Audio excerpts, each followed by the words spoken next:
신명기 27장 11절에서 26절 본문이 좀 내용이 많은데요. 제가 봉독해 드리겠습니다.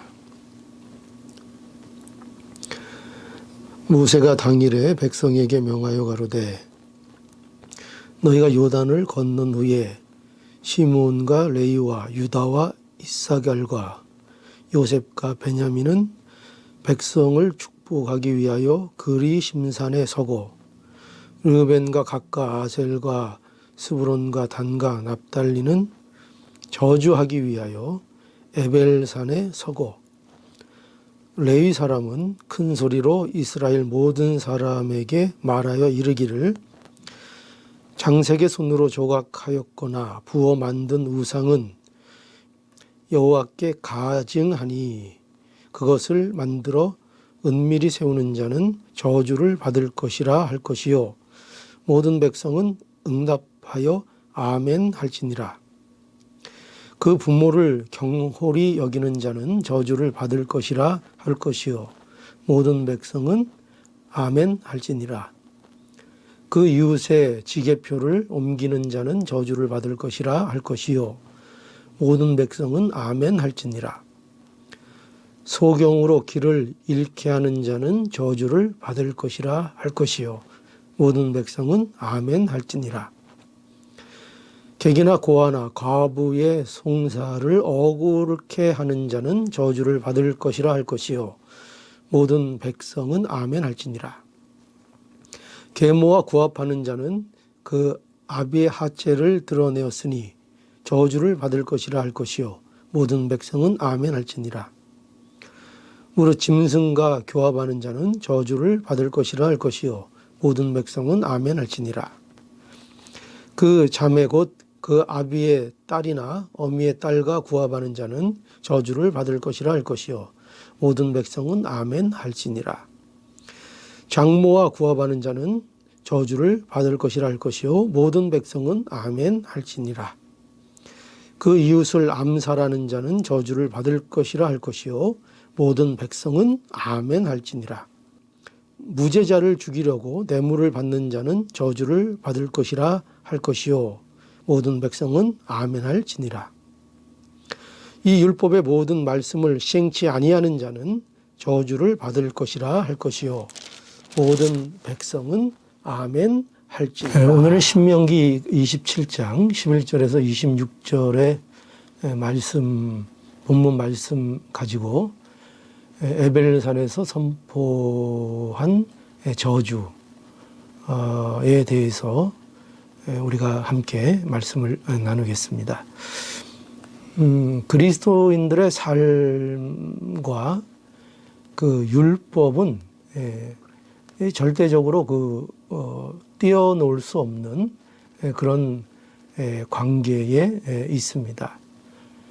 그러니까 그리스도인들에게 있어서 말씀이라는 것은 굉장히 중요한 역할을 하는 것입니다. 왜냐하면 이 그리스도인이 된 자라야 율법의 진리를 알게 되기 때문입니다.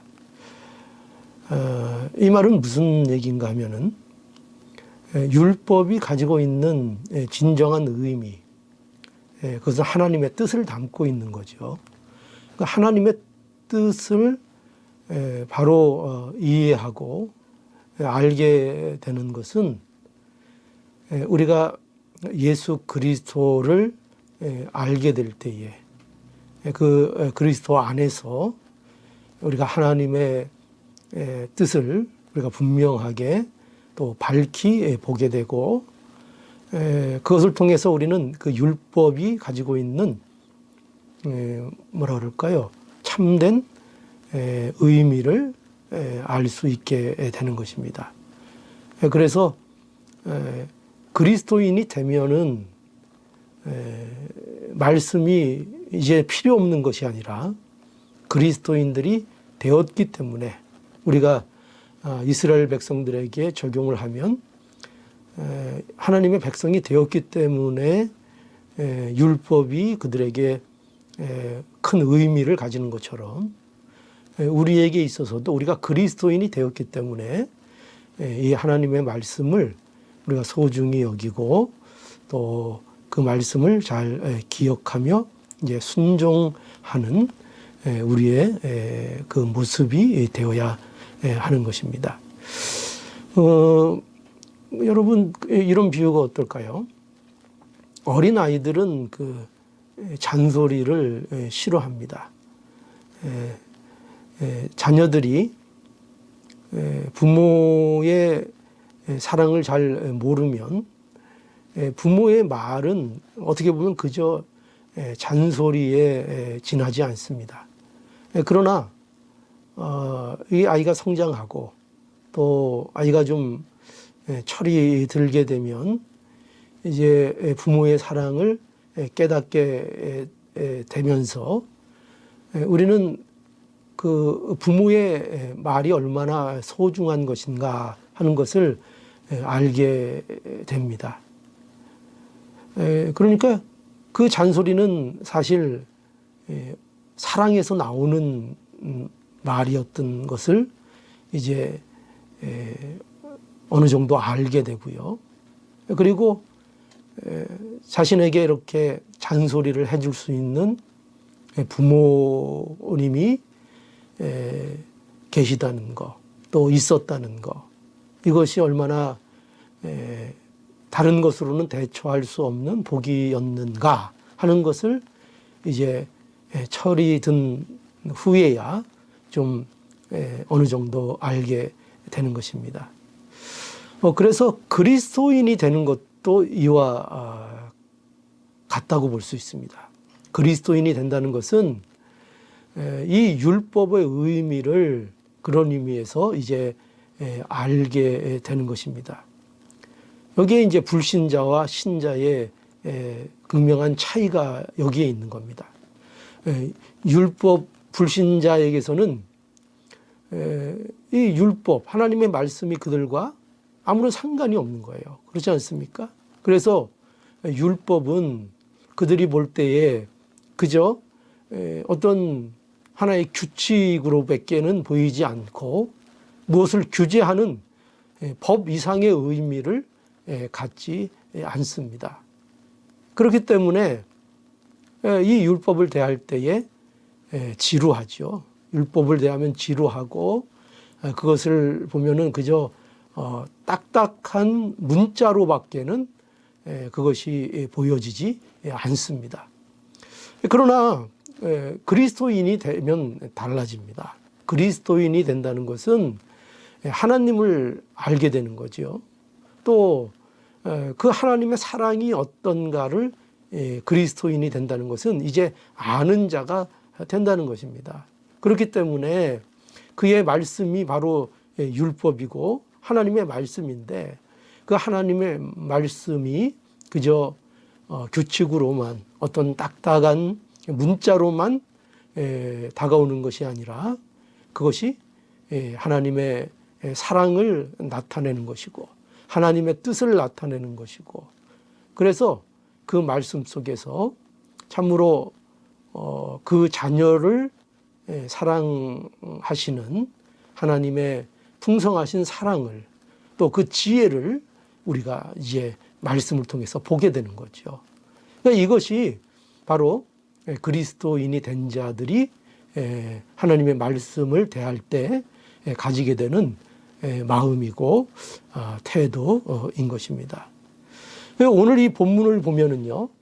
그런데 오늘 이 본문을 보면은 오늘 이 본문은 모세가 이제 이스라엘 백성에게 너희가 요단을 건넌 후에 그리심산과 에벨산에 나누어 서서 레위 사람은 큰 소리로 이제 율법을 선포하면서 축복과 저주를 선포하고 이에 대해서 이제 백성들은 아멘으로 응답하라 이렇게 이제 명령하고 있습니다. 그런데 여기 이 말씀을 여기 보면은요, 특별히 계속 반복돼서 나오는 게 뭐냐면은 말씀을 주신 다음에 여기 그 15장부터 시작되는데요. 15절부터요. 시작되는데 여기 보면 장색의 손으로 조각하였거나 부어 만든 우상은 여호와께 가증하니 그것을 만들어 은밀히 세우는 자는 저주를 받을 것이라 할 것이요 모든 백성은 응답하여 아멘 할지니라 이렇게 되어 있습니다. 이렇게 계속 율법에 대해서 이제 말씀하고 그리고 이 말씀에 대해서 이제 저주를 받을 것이라 이렇게 하면서 모든 백성은 응답하여 아멘 할지니라 이렇게 하고 있습니다. 16절에도 볼까요?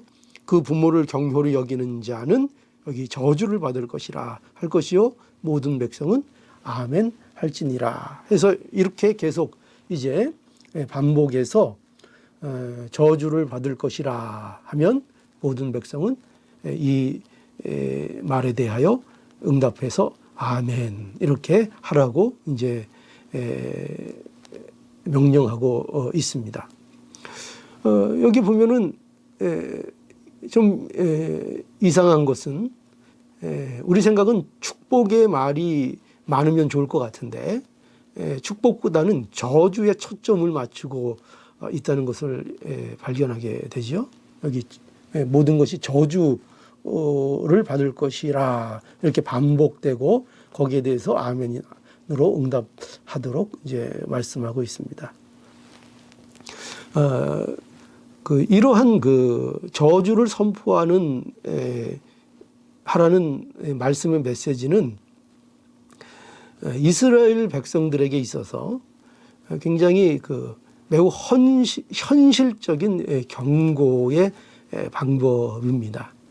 그렇죠? 우리가 좀 더 강하게 중요한 것은 우리가 말할 때 보면은 그것을 기억하게 하기 위해서 또 잘 지키게 하기 위해서 좀 강한 언법을 이렇게 우리가 사용할 때가 많이 있지 않습니까? 물론 여기서도 저주와 또 축복 그 양면성을 가지고 있는데 특별히 이렇게 저주를 선포하는 것으로 계속 이렇게 나오고 있는 것은 이것을 통해서 말씀을 순종하는 것이 얼마나 중요한가 하는 것을 이제 말씀하고 있는 겁니다. 그래서 이러한 그 경고의 말씀에도 불구하고 그러니까 말씀을 불순종할 때에 저주가 있을 것이다 라는 이러한 저주의 선포가 있고 또 그것에 대해서 아멘으로 응답하도록 했던 이러한 일에도 불구하고 보면은 이스라엘 나라의 역사를 보면은 이스라엘은 끊임없이 하나님의 말씀을 어떻게 합니까? 불순종하고 우상을 섬기고 하나님의 말씀을 순종하지 않아서 그 결과로 그들이 때로는 많은 전쟁에서 승리할 때도 많이 있었지만 또 불순종할 때 패하기도 하고 또 많은 사람들이 죽기도 하고 심지어는 그들이 결국 포로로 이렇게 잡혀가는 이런 일들을 이제 겪게 되는 것을 우리가 보게 됩니다. 그래서 이 저주를 선포하라는 이 말씀의 그 메시지는 명확합니다. 뭐냐면은요, 그것은 불순종의 결과는 뭡니까? 저주라는 것입니다. 그러니 뭐를 하라고요? 하나님의 말씀을 순종하라 하는 그런 메시지입니다. 그러니까 이것이 율법의 원리를 지금 말하고 있는 거죠. 율법의 원리는 뭐냐? 이겁니다. 하나님의 말씀을 순종하면 복이 있고 그것을 불순종하면 저주가 있다 하는 것입니다. 그래서 우리 이 율법의 요구에 의하면 우리가 행복하려면 어떻게 해야 되는 겁니까? 우리가 축복을 받으려면 어떻게 해야 되는 겁니까? 그건 이 율법의 요구대로라면 말씀을 지켜야 하는 거죠. 그래서 신명기 10장 12절로 13절에 보면 이렇게 되어 있습니다. 이스라엘아, 내 하나님 여호와께서 내게 요구하시는 것이 무엇이냐? 곧 내 하나님 여호와를 경외하며 그 모든 도를 행하고 그를 사랑하며 마음을 다하고 성품을 다하여 내 하나님 여호와를 섬기고 내가 오늘날 내게 내 행복을 위하여 내게 명하는 여호와의 명령과 규례를 지킬 것이 아니냐. 여기 보면은 이렇게 말씀하죠. 이스라엘아, 내 하나님 여호와께서 내게 요구하는 것이 무엇이냐? 요구하는 것이 무엇입니까? 하나님 여호와를 경외하며 그 모든 도를 행하고 그를 사랑하고 마음을 다하고 성품을 다하여 내 하나님 여호와를 섬기라. 이게 하나님이 요구하시는 것입니다. 그리고 내가 오늘날 내 행복을 위하여 내게 명하는, 그러니까 누구의 행복입니까? 이스라엘의 행복이죠. 이스라엘에게 오늘날 내 행복을 위하여 내가 명하는 여호와의 율법과, 그러니까 명령과 규례를 지킬 것이 아니냐. 그러니까 이게 무슨 말이에요? 너희가 행복하고자 한다면 율법을 순종하라. 이렇게 이제 말씀하고 있는 것입니다. 그래서 정말 행복을 원한다면 이스라엘은 뭘 해야 되는 거예요? 율법을 지켜야 하는 것입니다. 율법을 순종하지 않는 자는 저주를 받아야 하는 것입니다. 죄인은, 여러분 생각해 보세요. 죄인은 행복하게 살아야 되는 겁니까? 불행하게 살아야 되는 겁니까? 한번 잘 생각해 보십시오. 죄인은 마땅히 행복해서는 안 됩니다. 죄인은 죄의 대가를 받아야 합니다. 그런데 죄인이 죄값을 받지 않겠다고 고집을 부리면 어떻게 됩니까? 그러면 안 되는 거죠. 우리가 세상에서도 우리가 볼 때에 공정한 사회, 그죠? 공의가 있는 사회, 공평한 사회, 이런 거 원하지 않습니까? 그것이 뭡니까? 그것은 법에 의해서 죄를 지은 사람이라면 마땅히 그 죄값을 받아야 되지, 죄를 짓고 못된 짓을 많이 하고 악한 일을 많이 했는데 그 사람이 아무런 심판도 받지 않고 아무런 형벌도 받지 않고 행복한 사람이 되면은 그거는 옳지가 않은 것입니다. 그것이 율법의 원리입니다. 그렇지 않습니까? 그래서 죄인은요, 마땅히 어떻게 돼요? 죄인은 마땅히 죽어야 하는 것입니다. 죄인은 마땅히 벌을 받아야 하는 것이고 의인은 마땅히 상을 받아야 하는 것입니다. 그것이 이제 율법의 원리인 것입니다. 자, 그래서 우리 갈라디아서 3장 10절에 보면은요, 무릇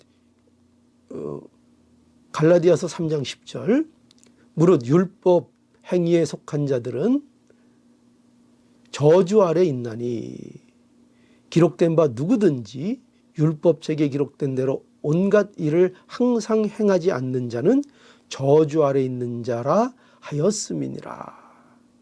이 말씀 보십시오. 저주의 선포에 의하면 결국 우리는 다 어떤 자라고요? 마땅히 저주를 받아야 한다 하는 것입니다. 그러니까 우리는 이 율법의 요구에 의하면 이 저주의 선포 그리고 그에 대한 아멘의 응답에 의하면 우리는 모두 저주를 받아야 하는 것입니다. 율법에 의하면 우리는 저주를 반드시 받아야 하고 형벌을 받아야 하는 죄인인 것입니다. 그러니까 우리의 삶은 결코 행복할 수 없는 겁니다. 우리의 삶은 결코 행복해서도 안 되는 것입니다. 어떻게 해야 돼요? 죄값을 받아야 되는 겁니다. 죄인이 행복하게 사는 것은 그것은 옳은 것이 아닙니다. 자, 그렇기 때문에 죄인은 마땅히 뭘 받아야 돼요? 저주를 받아야 되고 심판을 받아야 하는 것입니다. 여러분, 그런 의미에서 우리는 모두 죄인이고 우리는 마땅히 저주를 받아야 하는 것이 마땅합니다. 우리가 율법을 통해서 우리 자신들을 점검하고 그 율법을 볼 때에 우리는 우리가 죄인이라는 것을 발견하게 됩니다. 우리는 하나님의 뜻에 대하여 온전히 그 뜻을 다 순종할 수 없는 자들이고, 우리가 하나님의 요구에 얼마나 많은 부족함 가지고 있는 자들인가 모릅니다. 그렇기 때문에 우리는 반드시 저주받아야 마땅한 자들인 것입니다. 그런데 그 저주를 예수 그리스도 안에서 우리의 저주가 되지 않도록 하셨다 하는 것입니다. 이것이 이제 복음이죠. 그래서 갈라디아서 3장 13절에 보면 그리스도께서 우리를 위하여 저주를 받은 바 되사, 그리스도께서 우리를 위하여 저주를 받은 바 되사 율법의 저주에서 우리를 속량하셨으니 기록된 바 나무에 달린 자마다 저주 아래 있는 자라 하였음이니라. 나무에 달리는 것은 저주받은 자에 대한 형벌입니다. 그것이 바로 이제 십자가지요. 우리 예수님께서는 아무 죄도 없으시고 그분이 하나님이신데 우리의 죄를 대신 지시고, 그러니까 우리가 받아야 될 저주를 대신 예수님께서 받으시고 십자가에서 그 모든 형벌을 받으셨다 하는 것입니다. 그래서 우리를 그 저주로부터 해방시켜 주시고 자유를 주시고 우리로 이제 저주가 아닌 축복의 자리로 나아가도록 허락해 주셨다 하는 것입니다. 그래서 우리는 이 사실을 오늘날 우리가 마땅히 알아야 됩니다. 여러분, 성도는 어떤 자들인가 할 때는요, 첫째로 이것을 우리가 잊지 않아야 됩니다. 항상 우리가 마땅히 저주받아야 될 자들이었다. 그리고 오늘날 우리의 모습도 율법의 요구에 비춰보면은 우리가 도저히 복을 받을 수 없고 도저히 축복받을 수 없고 우리는 다 형벌을 받아야 하고 그 죄의 대가를 오늘도 마땅히 받아야 될 그런 모습 속에 있지만, 그러나 예수 그리스도께서 우리를 대신하여 저주를 다 받아내심으로 말미암아, 그리고 율법을 완성하심으로 말미암아 우리를 자유케 해주시고, 그래서 우리가 이 사실을 아는 자가 된 것, 우리는 이것을 잊지 않아야 합니다. 그래서 그리스도인들은요 언제나 이것을 기억합니다. 나는 마땅히 저주받아야 될 자들이었다. 나는 행복을 누릴 수 없는 자들이었다. 나는 행복하면 안 되는 자였다. 나는 마땅히 그 죄값으로 죽어야 하는 자였다. 그것을 아는 자입니다. 이것이 그리스도인입니다. 이것을 모르는 자는 그리스도인이 될 수 없습니다. 그래서 그리스도인이 된다는 것은 바로 이 사실, 내가 마땅히 저주받아야 할 자였다는 것. 그러나 우리 주 예수 그리스도 안에서 이 저주가 풀리고 그래서 하나님의 자녀가 비로소 되었다.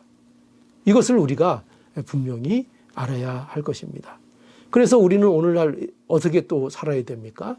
이제 우리가 하나님의 말씀을 가지고 우리 자신들을 항상 비춰보고 그 뜻에 우리가 얼마나 부족한지를 깨닫고, 그래서 다시 한번 하나님 앞에 늘 기도하고 예수 그리스도 앞에 가까이 나가는 이런 모습이 되어야 하는 것입니다.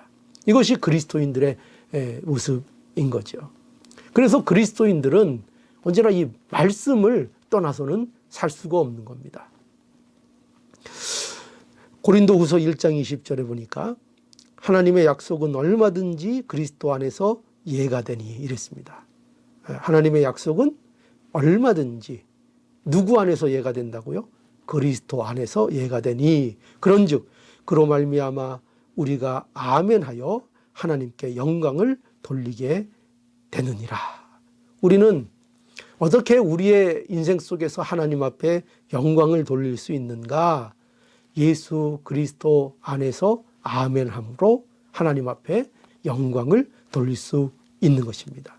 하나님의 약속은 예수 그리스도 안에서 성취가 된 것입니다. 우리가 그리스도 안에서 아멘 할 수 있는 자가 되었다 하는 것입니다. 우리가 저주 선포에 아멘 할 수 있는 것은 우리가 예수 그리스도 때문입니다. 그렇죠? 만약에 예수 그리스도가 없이 우리가 저주의 선포에 아멘 하게 되면 우리는 모두가 어떤 자가 되는 거예요? 그 선포대로 우리는 다 저주받아 그 형벌 받아야 됩니다. 결코 행복할 수 없는 자가 돼야 되는 것입니다. 그런데 우리가 아멘하고 또 그 말씀을 순종함으로 이제 축복의 자리로 나아갈 수 있는 자가 된 것입니다. 아멘을 할 수 있는 자가 된 것입니다. 왜 그렇게 됐다고요? 예수 그리스도 때문입니다. 우리는 예수 그리스도가 아니면 여전히 율법의 저주 아래 있어야 될 자들이었습니다. 그런데 예수님께서 이제 우리를 대신하여 십자가를 지시고 우리를 예수 그리스도의 피로 정결케 해주셔서 우리는 이제 저주가 아닌 축복으로 나아갈 수 있는 하나님 자녀가 되게 하신 것입니다. 아멘하며 순종하면 복이 되는 자가 되게 하신 것입니다. 아멘하면 일이 가능하도록 하나님께서 우리에게 복을 주신 것입니다.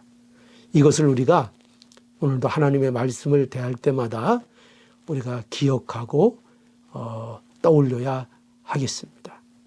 오늘도 주시는 하나님의 말씀들을 통해서 이 기억되고 우리의 마음속에 새겨진 말씀, 또 주시는 하나님의 말씀을 통해서 우리가 마땅히 저주받아 죽어야 될 자들이었는데, 행복할 수 없는 자들이었는데 예수 그리스도로 인하여 그 행복을 따라가는, 또 행복을 누리는 하나님의 귀한 자녀가 되었다는 이 사실을 다시 한번 명심하시고 이 그리스도인이 되게 하신 하나님의 은혜와 이 주신 복에 대하여 오늘도 감사하고 하나님 말씀 잊지 않고 순종하여 그 뜻을 따라가는 우리의 모습이 되어야 하겠습니다.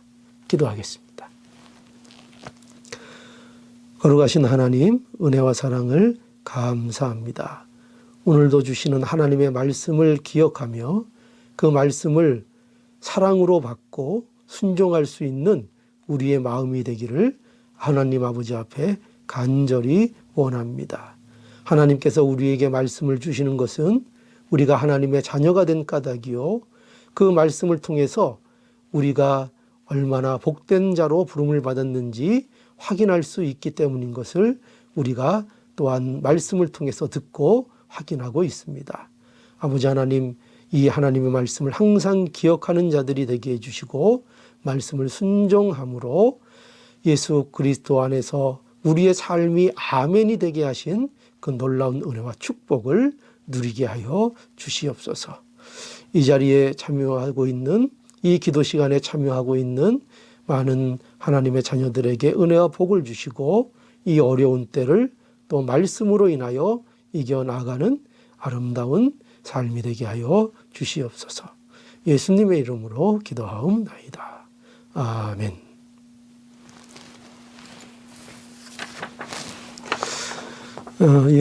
오늘도 이제 한 마음으로 하나님 앞에 함께 기도하는 시간을 우리 모두 함께 갖도록 하겠습니다.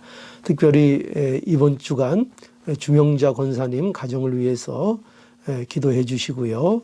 또 투병 중에 있는 성도들을 위해서 기도해 주시기 바랍니다.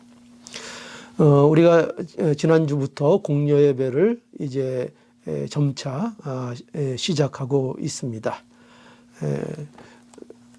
예전처럼 많은 분은 우리가 참여하지 못하고 있지만 그래도 점차 이제 회복되리라 이렇게 생각합니다.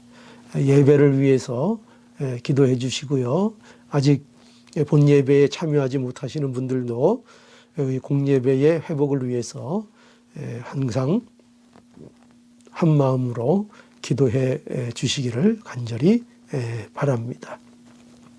또 가정 예배로 주일 예배를 드리고 있는 분들도 더욱더 마음을 다지시고 비록 가정에서라도 하나님 앞에 한 마음으로 신령과 진정으로 꼭 예배 드리는 우리 모두가 되어야 하겠습니다. 오늘 우리가 가정 수요 기도회로 이 시간 모이고 있는데요. 이 시간 꼭 기억하셔서 말씀 잠깐 제독하시고 그리고 함께 한 마음으로 우리 성도들을 위해서 또 교회를 위해서 이 나라와 또 국가를 위해서 또 선교사들을 위해서 또 하나님의 나라 이 땅에 이루어져가는 일을 위해서 항상 힘을 모아 함께 기도할 수 있기를 바랍니다. 그러면 오늘도 한 마음으로 하나님 앞에 다 함께 기도하겠습니다.